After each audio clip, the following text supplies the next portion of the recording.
Myles from YouTube channel Answering Adventism shares some interesting things concerning Walter Veith and the SDA organization. Let's watch. So the Lord tried with their children, so the fathers wouldn't listen. But I said unto their children in the wilderness, won't you please walk in my statutes, in the statutes of your fathers, neither observe their judgments, nor defile yourself with their idols. I am the Lord your God. Walk in my statutes, keep my judgments, do them. Hallow my Sabbaths. Did he change with the children? Same issue. And there shall be a sign between me and you, that you may know that I am the Lord your God. Notwithstanding, the children rebelled against me. They walked not in my statutes, neither kept they my judgments. They polluted my Sabbaths. Okay, is it going to happen again? Yes. Yes, the consequences are going to be the same. Now here's a question that I have. How important is it that the law of God should be maintained? How important is law? And how would God feel about his law? Being God and sovereign of the universe, do you think he has a system of government that is important to him, his law? Didn't we just read it? My command. Again, it's just more law. So because Israel rebelled, that's supposed to support this wild narrative you've spun? He pointed to Israel rebelling and then asserts, so it's going to happen again. And that's supposed to support everything you've asserted about Revelation, sir?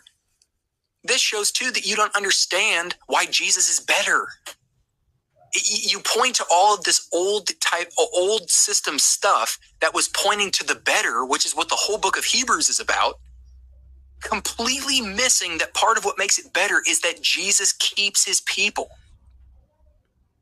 But furthermore, keeping the commandments, Walter, you guys have a false God, which violates both first and second commandments. Technically, all of the first four, because they all pertain to God. And if you have a false one, you're breaking all of them. You guys proselytize an idol. You have a cursed gospel. Your guys' hospitals are one of the largest murder mills in California, violating the sixth commandment. You violated the ninth commandment just in your presentation here by bearing false witness about Christians, which is hard-coded into your guys' system of theology. You guys platform and elevate a woman who continually violated the third commandment by bearing the name of God falsely over and over and over again. But because you go to church on Saturdays, that somehow nullifies all that? I mean, give me a break. I just want to come in here. That's exactly the same sense that I got in my debates and discussions with SDA members. That it seems they have this mindset that as long as I just keep the Sabbath, the seventh day Sabbath, I can do what I want. I can lie like I want, bear false witness like I want, but as long as I keep the Sabbath. These are the same people that tell us that if you stumble in one point, you are guilty of all. But they act like if they keep one, they have kept all. Dude, that's what you actually mean by commandment keeping, is you guys go to church on Saturday. Meanwhile, you have a false Christ who was exalted to be made equal with God the Father, who's a different being, doubted his sacrifice at Calvary, and if he'd be resurrected because Satan was able to twist his heart, he had to secretly go off to heaven.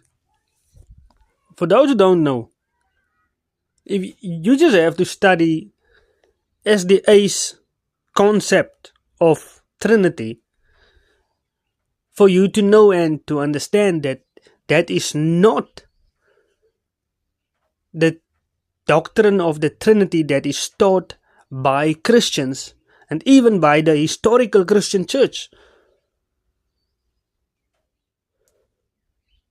But you have to study it for yourself.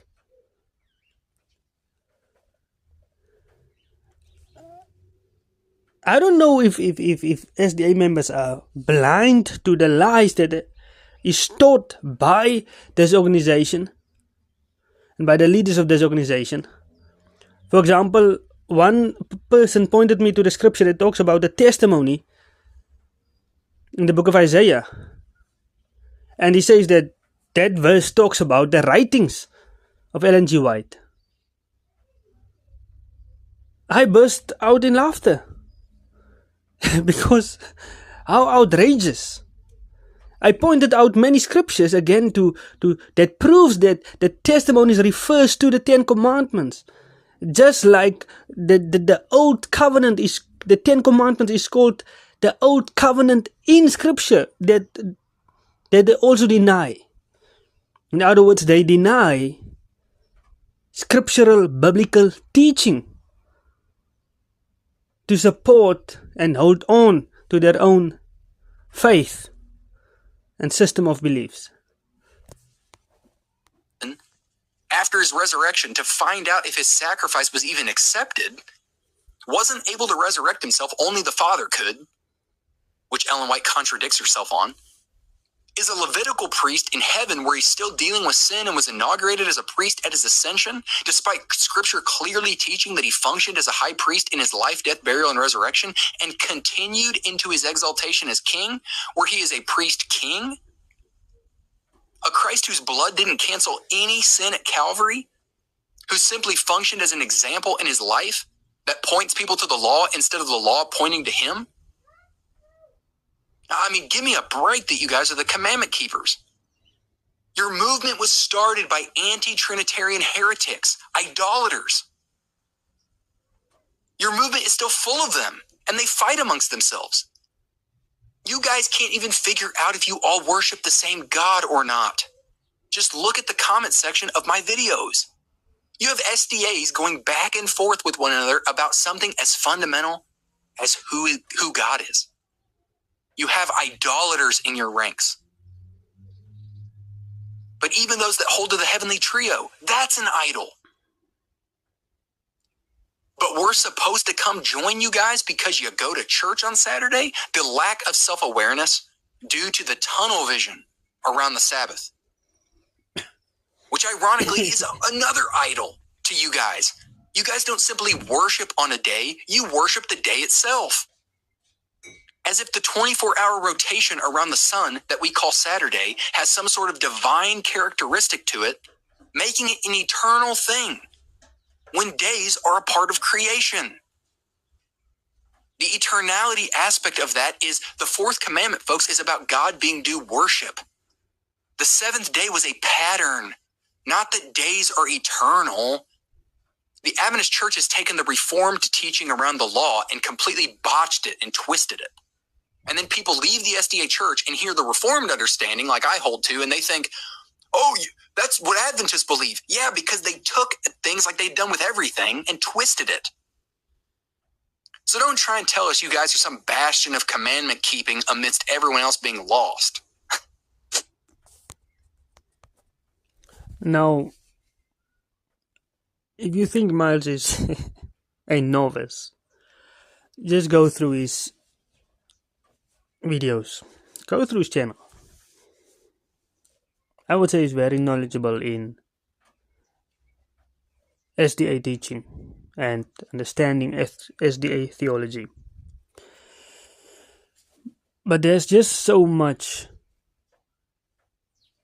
error and false teaching that you have to ignore just to keep following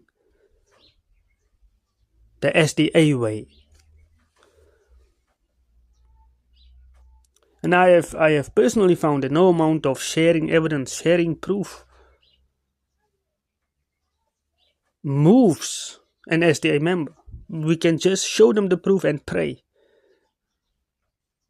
And I thank the Lord that He always continues to deliver many SDA members from the clutches of Satan. Thank you for listening. Shalom.